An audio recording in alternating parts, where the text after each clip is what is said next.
दोस्तों पहली चीज़ आती है पैक्ड फूड आइटम्स। जब भी हम लोग पिकनिक पे जाते हैं ना, तो हम अपने साथ बहुत सारा पैक्ड फूड आइटम ले जाते हैं।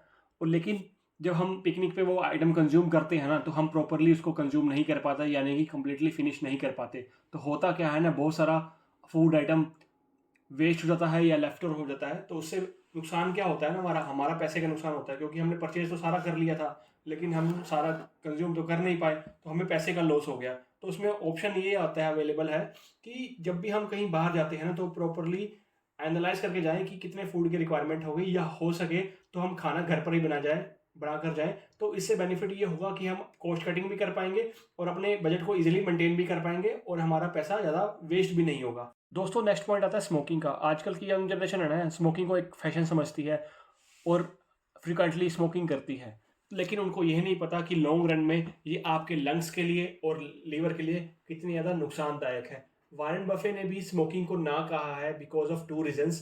एक तो है हेल्थ इश्यूज, जैसा वो बताया हमने कि लीवर पे बहुत ज़्यादा इम्पैक्ट डालती है और लंग्स पे बहुत ज़्यादा इम्पैक्ट डालती है सिगरेट आपकी। सेकेंड रीज़न है, ये जो सिगरेट का जो पैकेट है ना, वो बहुत कॉस्टली आता है। और ये नहीं है कि एक इंसान ने सिर्फ एक सिगरेट पी ली तो उसका काम चल गया। वो 1 वीक के अंदर एक पैकेट या 2 पैकेट, डिपेंडिंग अपॉन उसकी आदत कितनी पुरानी है, वो कंज्यूम कर लेता है। तो उससे होता क्या है ना, उसके पैसे बहुत ज़्यादा खर्च होते हैं, और सिगरेट की लत को छुड़वाना बहुत डिफिकल्ट है। तो आज की यंग जनरेशन है ना, जब भी अपनी फ्रेंड से मिलती है ना, किसी रेस्टोरेंट में मिल गए या कहीं बाहर मिल गए, तो वो हमेशा जंक फूड रीऑर्डर करती है। जंक फूड में बेसिकली हो गया हॉट डॉग, हो गया पिज़्ज़ा, हो गया बर्गर, हो गया चाउमीन, हो गया कोल्ड ड्रिंक, हो गया, ठीक है। तो उनको आइडिया भी नहीं होता कि वो किस मटेरियल से जंक फूड बनता है, ठीक है, और वो कितना बासी होता है। तो लॉन्ग रन में क्या होता है ना, वो हेल्थ पे बहुत ज़्यादा इल इफेक्ट डालता है। वारेन बफे ने भी जंक फूड के लिए नो कहा है बिकॉज ऑफ हेल्थ इश्यूज, और जो इनकी कॉस्टिंग होती है ना जंक फूड की, बहुत ज़्यादा कॉस्टली होती है, तो ये आपका बजट बिगाड़ देती है। दोस्तों नेक्स्ट पॉइंट आता है दे फॉरगेट अबाउट देमसेल्फ, यानी कि हम लोग जो पैसा कमाते हैं और जो इन्वेस्टिंग करते हैं, हम खुद के बारे में ही सोचना भूल जाते हैं, जिम्मेदारियां निभाते निभाते। तो वारेन बफे का कहना ये है कि हमें खुद के अंदर भी इन्वेस्ट करना चाहिए, खुद के माइंडसेट के अंदर इन्वेस्ट करना चाहिए, जिससे क्या होगा, हमारी ग्रोथ के चांसेस बढ़ जाएंगे। तो इसके लिए हम कुछ बुक्स पढ़ सकते हैं, इन्वेस्टिंग की होगी, फाइनेंस की होगी, स्टॉक मार्केट की बुक्स पढ़ सकते हैं, या यूट्यूब चैनल पे आप फाइनेंस विद चाह चैनल को फॉलो कर सकते हैं।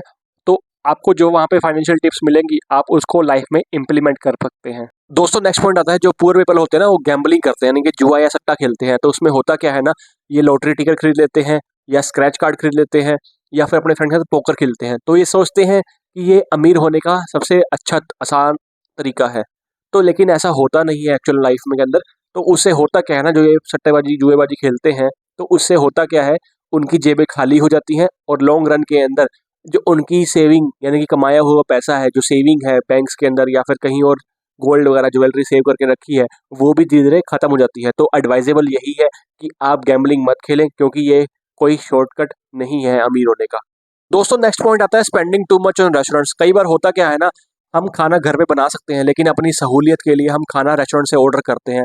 तो एक दो बार ऑर्डर करने में तो कोई दिक्कत नहीं है, अगर ये रेगुलर बेसिस पे हम ऑर्डर करें रेस्टोरेंट से, तो होता क्या है ना, लॉन्ग रन के अंदर हमारी जेबें खाली हो जाती हैं, क्योंकि रेस्टोरेंट खाना as compare to home food बहुत महंगा होता है। तो एडवाइजेबल यही है कि हम अपना खाना जो है घर पर ही बनाएं, और जो बाकी बचे हुए पैसे हैं ना, उसको कहीं इन्वेस्ट कर लें।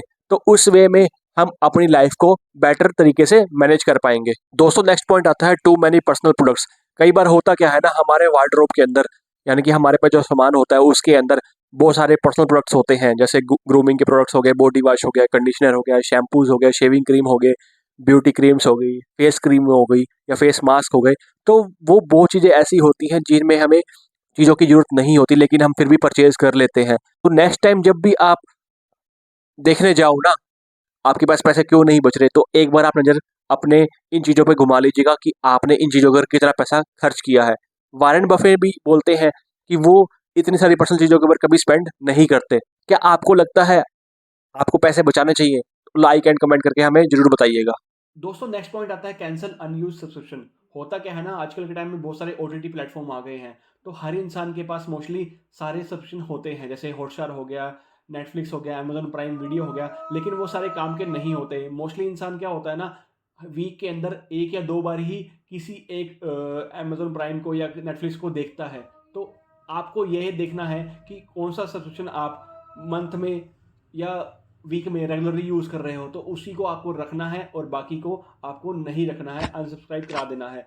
दूसरा पॉइंट आता है इसके अंदर, कभी भी आपको ऑटो सब्सक्रिप्शन ऑन नहीं रखना है। तो उससे डिसएडवांटेज क्या होता है, कभी हम सोचते हैं कि हम ये अपना जो पैक है ओटीटी का इसको डिसेबल करवा देंगे, लेकिन वो हम डिसेबल करवा नहीं पाते क्योंकि हमने ऑटो पेमेंट अनेबल किया होता है।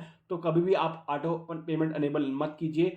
तो जब भी आपका पैक ख़त्म होगा तो आपको सोचने का टाइम मिल जाएगा कि आपको ये सब्सक्रिप्शन अनेबल करवाना है या नहीं करवाना। तो उस वे में आप पैसे बहुत सारे बचा पाएंगे। नेक्स्ट पॉइंट आता है not using your gym membership. कई बार होता क्या है दोस्तों कि आप जिम की मेंबरशिप तो ले लेते हो, आप साल साल के पैसे भर देते हो, लेकिन कभी आप रेगुलर बेसिस पे जिम नहीं जा पाते या नहीं जाना चाहते या आपके मन में जाने की इच्छा नहीं होती।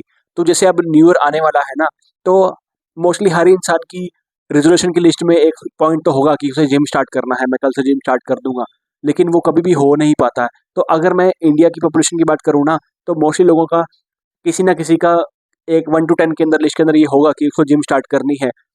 वो अपने जिम के इक्विपमेंट ही परचेज कर लेंगे या फिर जिम स्टार्ट भी कर लेंगे, जिम की मेंबरशिप को उन्होंने पे कर दिया, लेकिन होता क्या है ना, हफ्ता 10 दिन महीना जाने के बाद वो जिम जाना अवॉइड कर देंगे और अपना प्रॉपर रेस्ट करते हैं।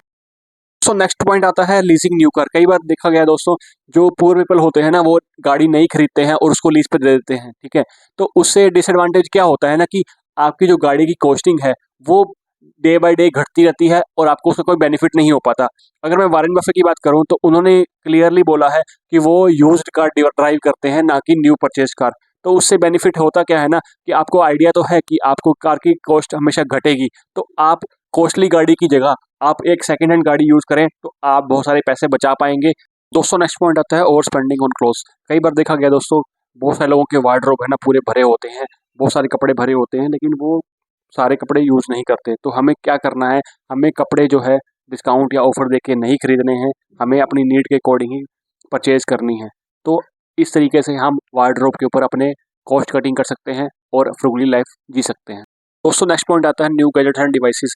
कई लोग हो देखे हैं जो टेक्नोलॉजी फ्रीक होते हैं, उनका टेक्नोलॉजी के साथ आगे बढ़ना वो ठीक है, लेकिन वो जब भी कोई नया मोबाइल आता है या कोई नया डिवाइस आता है तो उसको अपने लिस्ट में ऐड कर लेते हैं और उसको परचेज कर लेते हैं। तो ये एक kind of a smart choice नहीं है। जैसे आईफोन फीवर हो गया, तो उसमें होता क्या है ना, कई लोगों को आईफोन का शौक होता है, जैसे ही कोई नया आईफोन लॉन्च होता है तो वो नया आईफोन परचेज कर लेते हैं। तो ये काइंड ऑफ अच्छी आदत नहीं है। दोस्तों नेक्स्ट पॉइंट आता है ड्रिंकिंग एट बार्स। बहुत सारे लोगों का शौक होता है कि बार में जाके अल्कोहलिक ड्रिंक पीने का।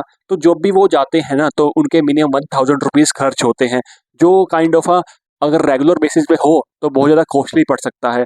वॉरेन बफे की अगर माने तो वॉरेन बफे भी बोलते हैं कि मैं ड्रिंक नहीं करता। और अगर मैं बात करूँ कॉस्ट प्राइस की बात करूँ, तो जो प्राइस अल्कोहलिक ड्रिंक्स का वहाँ पे बार पे अवेलेबल होता है वो मोस्टली 3 से 4 गुना होता है एज कम्पेयर टू अगर आप किसी शॉप पे जाके परचेज करते हैं। तो दोस्तों आप हमें कमेंट करके जरूर बताइएगा कि आपको क्या लगता है कि जो पुअर पीपल होते हैं मेजोरिटी ऑफ मनी किस एक्सपेक्ट के ऊपर वेस्ट करते हैं।